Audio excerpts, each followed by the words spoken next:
الحمد لله رب العالمين والعاقبة للمتقين والصلاة والسلام على سيد الأنبياء وأشرف المرسلين سيد الأولين والآخرين وعلى آله وصحبه والتابعين لهم بإحسان إلى يوم الدين أجمعين۔ جامعہ انواریہ حیدرآباد انڈیا اور باب العلم انواریہ ایجوکیشنل سوسائٹی کے زیر اہتمام درس نظامی میں شامل کتابوں کی ریکارڈنگ کا سلسلہ جاری و ساری ہے۔ اسی سلسلے کی ایک سنہری کڑی مشکات المصابیح کا سلسلہ وار درس کا سلسلہ ہے۔ مشکات شریف کا سلسلہ وار درس جاری ہے با اہتمام مولوی سید محمد عبدالواسع حسینی بخاری چشتی المعروف امان اللہ قرآنی صاحب، بیات سید الشہداء سیدنا امام علی مقام حضرت سیدنا امام حسین علیہ السلام و برائے صالح ثواب امام الاولیاء زبدۃ العارفین سید جلال الدین سرخ بخاری رحمۃ اللہ علیہ و بغرض صحت عاجلہ و کاملہ و درازی عمر و حفاظت از جملہ آفات و بلیات، محترمہ سیدہ تنظیم فاطمہ ارم حسینی و سعدیہ بخاری و فاطمہ امۃ القدیر صدیقی صاحبہ و سیدہ فرحت فاطمہ حسینی سعدیہ بخاری۔ آج کی نشست کا آغاز حدیث نمبر 5163 سے ہوتا ہے۔ بسم اللہ الرحمن الرحیم۔ وعن عمرو بن عوف قال قال رسول اللہ صلی اللہ علیہ وسلم فواللہ للفقر اخشى علیکم ولكن اخشى علیکم ان تبسط علیکم الدنیا کما بسطت علی من کان قبلکم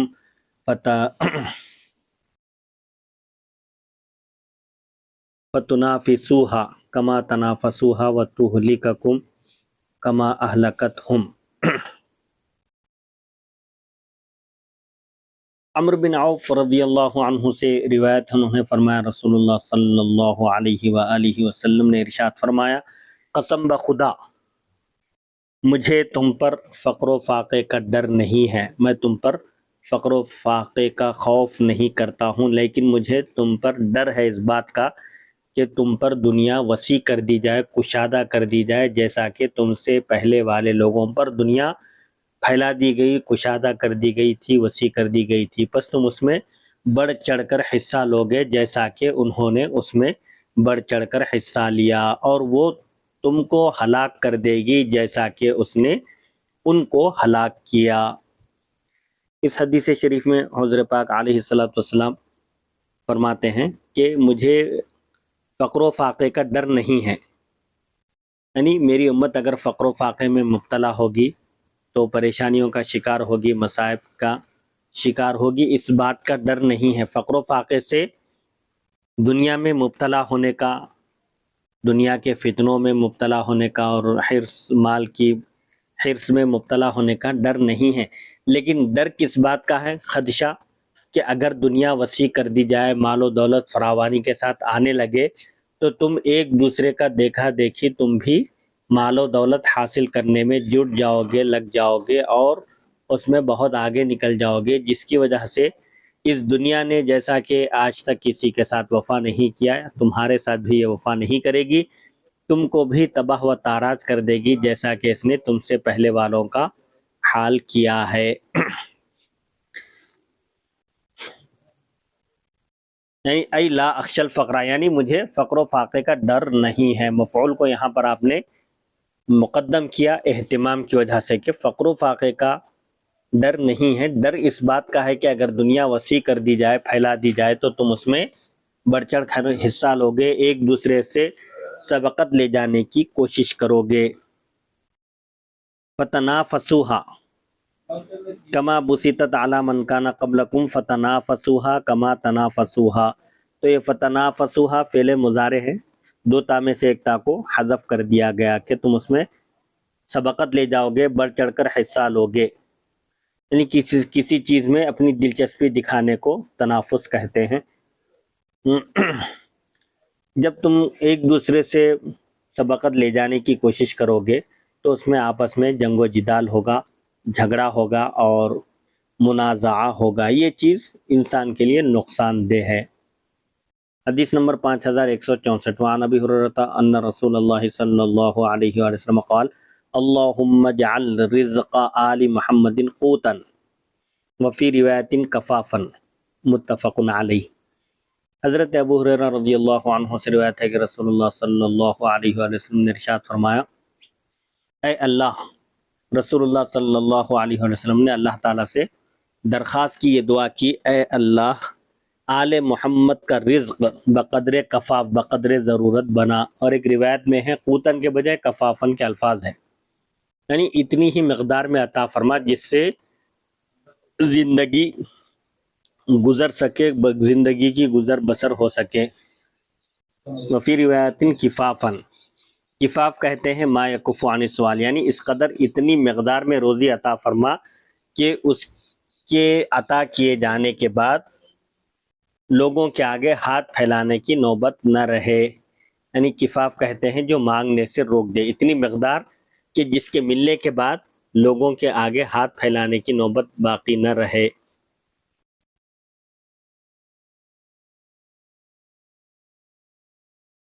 وعن عبد الله بن عمرو قال قال رسول الله صلى الله عليه وآله وسلم قد افلح من اسلم ورزق كفافا وقنعه الله بما آتاه، رواه مسلم۔ حضرت عبداللہ بن عمرو سے روایت نے کہا رسول اللہ صلی اللہ علیہ وآلہ وسلم نے ارشاد فرمایا، یقیناً کامیاب ہو گیا وہ شخص جو مسلمان ہوا، اسلام لایا، اور جس کو بقدر کفاف، بقدر ضرورت روزی عطا کی گئی، اور اللہ نے اس کو قانع بنا دیا، مطمئن کر دیا جو کچھ اس نے اس کو عطا کیا، قناعت پسند بنا دے۔ اللہ جس کو قناعت پسند بنا دے، قناعت پسند مطلب جس قدر اس کو عطا کیا گیا ہے اس پر وہ خوش ہو جائے، راضی ہو جائے، اور مزید کی طلب اور حرص نہ کرے، اس کو کہتے ہیں قناعت۔ القناعت کنز لا یفنا، جیسا کہ حضرت سیدنا علی رضی اللہ عنہ نے فرمایا کہ قناعت ایک ایسا خزانہ ہے جو کبھی ختم نہیں ہوتا۔ سبحان تو اللہ۔ یقیناً کامیابی اس شخص کا مقدر ہے جو مسلمان ہو، دامن اسلام سے وابستہ ہو، اور جس کو بقدر ضرورت روزی عطا کی گئی ہو کہ جس کی وجہ سے اس کو لوگوں سے مانگنے کی نوبت نہ آئے، اس قدر روزی ہے جس سے وہ اپنا پیٹ بھر سکتا ہے، گزارا کر سکتا ہے، اور اللہ کی عطا پر جو قانع ہو، قناعت پسندی اختیار کرے، ایسا شخص کامیاب ہو گیا۔ وعن ابی ہریرہ قال قال رسول اللہ صلی اللہ علیہ وآلہ وسلم یقول العبد مالی مالی وَإِنَّ مَالَهُ مِن مَالِهِ ثَلَاث مَا أَكَلَ فَأَفْنَى أَوْ لَبِسَ فَأَبْلَى أَوْ أَعْطَى فَقْتَنَى وَمَا سِوَى ذَلِكَ فَهُوَ ذَاهِبٌ وَتَارِكُهُ لِلنَّاسِ، رواہ مسلم۔ حضرت ابو ہریرہ رضی اللہ عنہ سے روایت ہے، آپ نے فرمایا رسول اللہ صلی اللہ علیہ وآلہ وسلم نے ارشاد فرمایا، بندہ کہتا ہے میرا مال میرا مال، اور یقیناً اس کے لیے جو اس کے مال میں سے ہے وہ تین ہی چیزیں ہیں۔ جب دیکھو، جب مال کی رٹ لگاتا ہے اس کو، اس مال سے صرف تین چیزیں حاصل ہوتی ہے، جو وہ کھایا وہ فنا کر دیا، یہیں رہ گیا، ختم ہو گیا، یا جو پہنا اس کو بوسیدہ کر دیا، نئے بھی کپڑے پہنا تو آج نہیں تو کل پرانے ہو جائیں گے، پھٹ جائیں گے، بوسیدہ ہو جائے گا۔ او آتا، یا دیا اور اس کو محفوظ کر لیا، اللہ کی راہ میں دیا تو سمجھیے وہی اس کا ڈپازٹ ہو گیا، محفوظ ہو گیا، جو کھایا پیا وہ یہیں رہ گیا، اور جو اللہ کی خوشنودی کے لیے دیا، کسی غریب کو، رشتہ دار کو، مسکین کو، یتیم کو، یا کسی بھی رفاہی کام میں اگر خرچ کیا ہے تو فقطنا اس کو وہ محفوظ کر لیا، اور جو اس کے سوا ہے تو وہ رہ جانے والا ہے، اور وہ اس کو لوگوں کے لیے چھوڑ کر جانے والا ہے۔ میرا مال کہتا ہے انسان، جب وہ مر جاتا ہے تو اس کا کچھ بھی نہیں رہتا، وہ مال وارث کا ہو جاتا ہے۔ اس لیے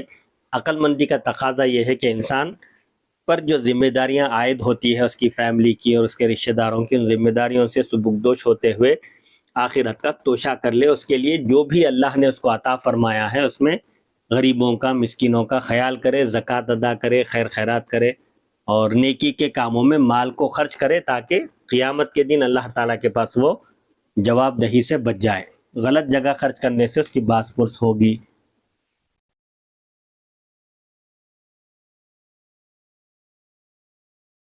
وعن انس قال قال رسول اللہ صلی اللہ علیہ وآلہ وسلم یتبع المیت ثلاثة فیرجع اثنان ویبقى معه واحد یتبعہ اہلہ ومالہ وعملہ فیرجع اہلہ ومالہ ویبقى عملہ متفق علیہ۔ حضرت انس رضی اللہ عنہ سے روایت ہے، آپ نے فرمایا رسول اللہ صلی اللہ علیہ وآلہ وسلم نے ارشاد فرمایا تین چیزیں میت کے پیچھے چلتے ہیں۔ حدیث نمبر کون سی ہے؟ 5166۔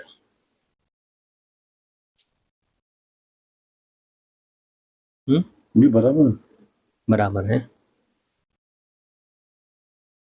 تین چیزیں میت کے پیچھے چلتی ہیں، دو چیزیں واپس آ جاتی ہیں اور ایک چیز اس کے ساتھ رہ جاتی ہے، میت کے ساتھ رہ جاتی ہے۔ اس کے اہل و عیال یعنی اس کے بال بچے اور اس کا مال اور اس کا عمل اس کے ساتھ چلتے ہیں۔ جب کسی کا جنازہ اٹھتا ہے تو ان تین چیزیں اس کے ساتھ جاتی ہیں،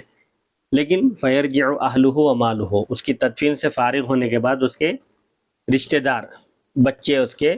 واپس لوٹ جاتے ہیں گھروں کو، اور اس کا مال بھی واپس آ جاتا ہے اور اس کا عمل اس کے ساتھ باقی رہتا ہے۔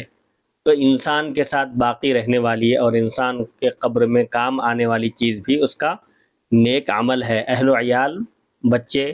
مال و دولت جو بھی ہے صرف قبر تک آئیں گے، لیکن قبر میں اس کی تدفین ہونے کے بعد اس کا کوئی ساتھ نہیں دیں گے، اس کا عمل اس کے ساتھ باقی رہے گا۔ اسی لیے جو چیز اس کے کام آنے والی ہے، قبر میں کام دینے والی ہے، آخرت میں اس کو نجات دلانے والی ہے، اس عمل کو اختیار کرنا یہ عقل مندی کا تقاضا ہے۔ بیوی بچے بھی صرف انسان کی روح نکلنے تک اس کا ساتھ دیتے ہیں، اس کی خدمت کرتے ہیں، لیکن اس کے بعد کی جو تیاری ہے آخرت کی، اس تیاری کے لیے اس کو خود تیار ہونا ہے اور اس کی تیاری خود اس دنیا سے رخصت ہونے والے کو کرنا ہے۔ حدیث نمبر 5168۔ وعن عبداللہ بن مسعود قال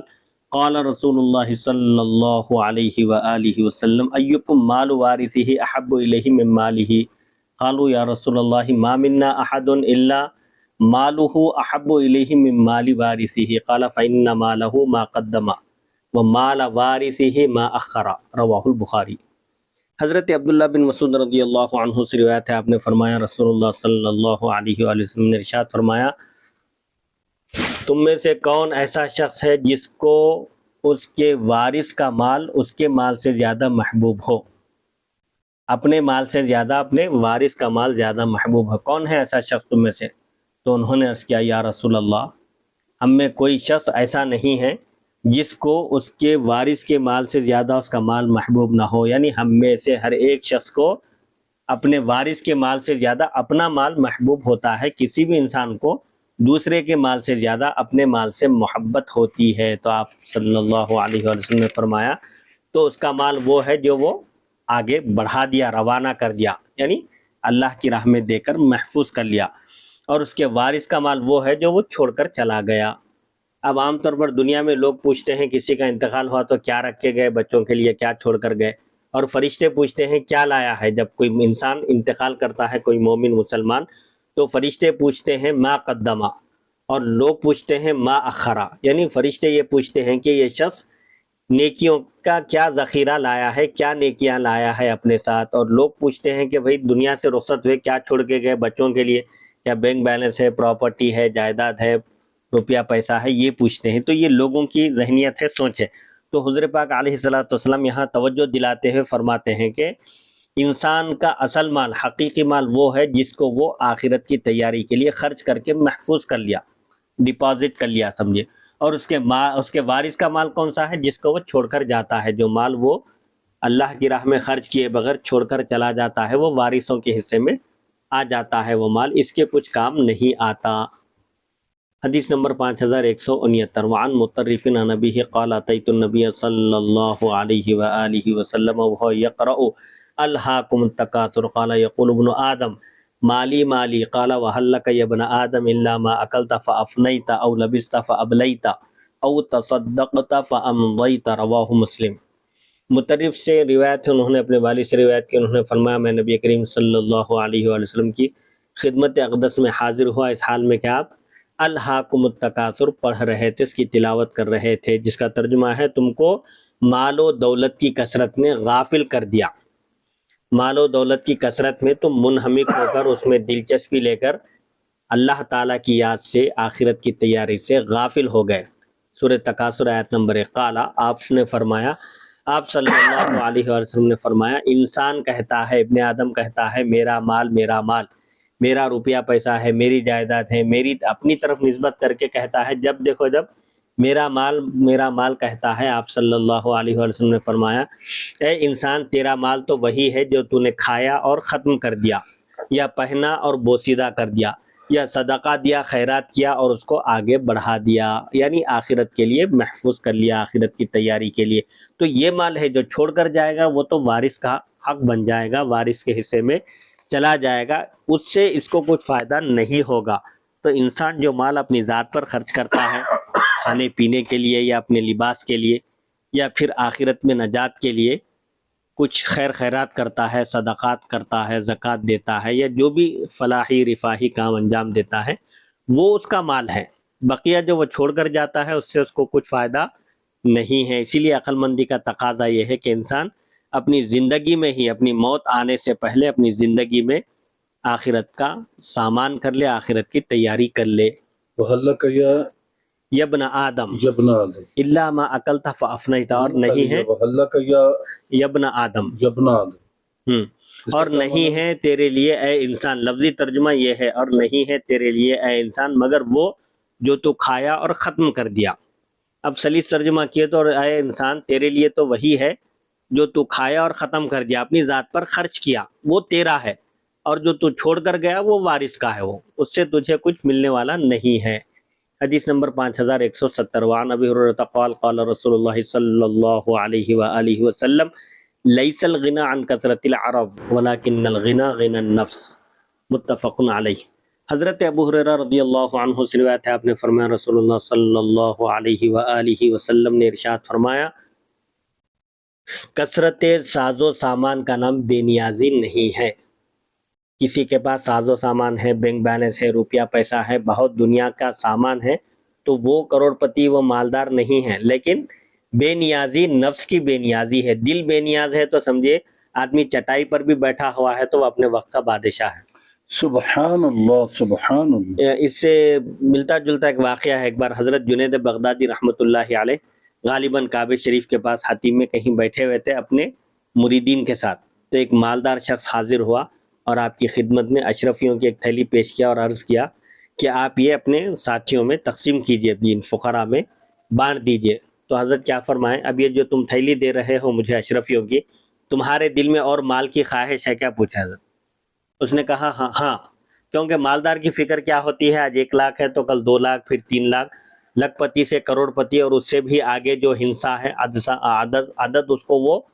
پار کرنا چاہتا ہے۔ تو مالدار ہمیشہ ترقی کرنا چاہتا ہے، پروموشن چاہتا ہے،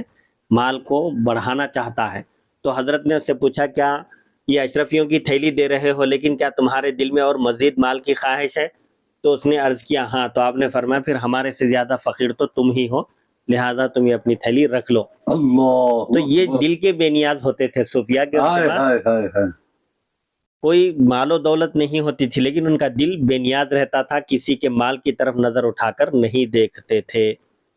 ایک شعر بھی ہے نا حضور پاک علیہ السلام کے بارے میں کہ کل جہاں ملک جو کی روٹی غذا، پوری دنیا پر آپ کا تصرف ہے، آپ کی بادشاہت ہے، اللہ تعالیٰ نے آپ کو زمین اور آسمان کی بادشاہت عطا کی، لیکن اس کے باوجود آپ کی سادہ زندگی کیسی تھی؟ آپ جو کی روٹی کھاتے، کبھی فاقہ کرتے، کبھی 2-3 دن تک بھوکے رہتے تھے۔ چاہتے تو آپ مکے کے پہاڑ آپ کے ساتھ سونا بن کر چلتے تھے۔ اللہ تعالیٰ نے یہ پیشکش فرمائی تھی، لیکن آپ نے اس پیشکش کو قبول نہیں کیا، بلکہ یہ عرض کیا اللہ تعالیٰ کی بارگاہ میں کہ میں ایک دن کھانا کھاؤں تو تیرا شکر ادا کروں، اور ایک دن بھوکا رہوں تو میں صبر کا دامن تھاما ہوا رہوں، صبر کا مظاہرہ کروں۔ صبر اور شکر دونوں فضیلتوں کو میں جمع کرنا چاہتا ہوں۔ تو یہ ہے دل کی بے نیازی،